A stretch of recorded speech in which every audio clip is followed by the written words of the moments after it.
Welcome to தாய் collection. நமக்கு நோய் எப்படி ஏற்படுகிறது?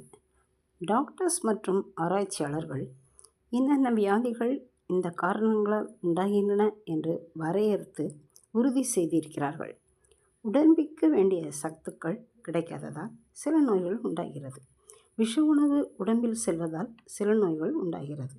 உணவை அவசரமாக உண்கின்ற வழக்கத்தால் அஜீரணமும் குடலில் நோயும் ஏற்படுகிறது. உலகில் நோய் ஏற்படுவதில் 10 பங்கு மேற்சொன்ன காரணங்களாலும் மற்ற 9 பங்குகளும் கிருமிகளால் தான் ஏற்படுகிறது. மனிதனுக்கு மிகப்பெரிய எதிரி நோய்க்கிருமிகள். நோய்க்கிருமிகளால் கணக்கற்ற நோய்கள் உண்டாகின்றன. ஒன்று தாவர இனத்தை சார்ந்தது, மற்றொன்று விலங்கினத்தை சார்ந்தது. நோய்க்கிருமிகள் கண்ணால் பார்க்க முடியாது. 1000 மடங்கு பெரிதாக காட்டுகிற பூதக்கண்ணாடியை கொண்டு பார்த்தாலும் இவர்களில் பல ஒரு கடுகளவுதான் தெரியும். நோய்க்கிருமிகள் மிகவும் சீக்கிரத்தில் பெருகுகின்றன. இக்கிருமிகள் மிகவும் நுட்பமாக இருக்கிறபடியால் விரைவாக பெருகுவதாலும் எங்கும் அவை காணப்படுகிறது. ஆறு, குளம், கிணற்றிலுள்ள நீரிலும் தெருவிலுள்ள புழுதியிலும் அவை காணப்படுகிறது. நாம் உண்ணும் உணவு, பருகும் பானம், ஜன நெருக்கமுள்ள இடங்களிலும் நோய்க்கிருமிகள் இருக்கிறது.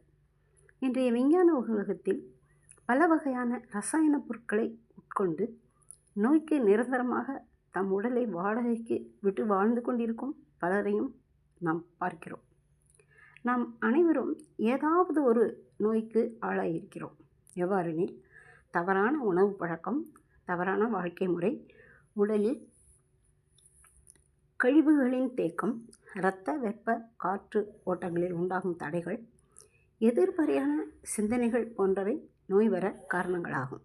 வந்துவிட்ட நோயை குணப்படுத்தவும் இனி நோய் வராமல் இருக்க மேற்கொள்ளும் செயல்களே சிகிச்சை எனப்படும். முற்காலத்தில் உண்ணா நோன்பு, ஓய்வு, நீராடல், மூச்சு பயிற்சி, தியானம் போன்ற செயல்களால் ஆரோக்கியம் பெற்று வாழ்ந்தனர்.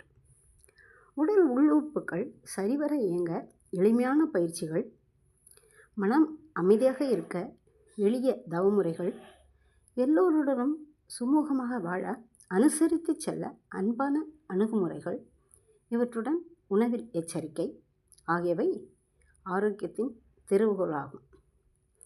சாப்பிட்ட உணவு செரித்த பின்னும் பசி வந்த பின்பு சாப்பிட்டால் எந்த ஒரு நோயும் இல்லை, மருந்தும் வேண்டாம் என்பதை மருந்தென வேண்டாவாம் யாக்கைக்கு அருந்தியது அற்றது பேணி உணின் என்ற திருக்குறள் மூலம் அறிய முடிகிறது.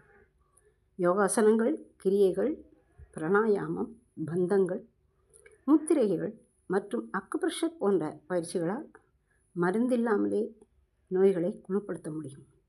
நோயிலிருந்து நாம் நம்மை பாதுகாத்து கொள்ள வாழ்வியல் முறைகளை நாம் அனைவரும் கடைபிடிக்க வேண்டும். வாழ்க வளமுடன், வாழ்க நலமுடன். நன்றி.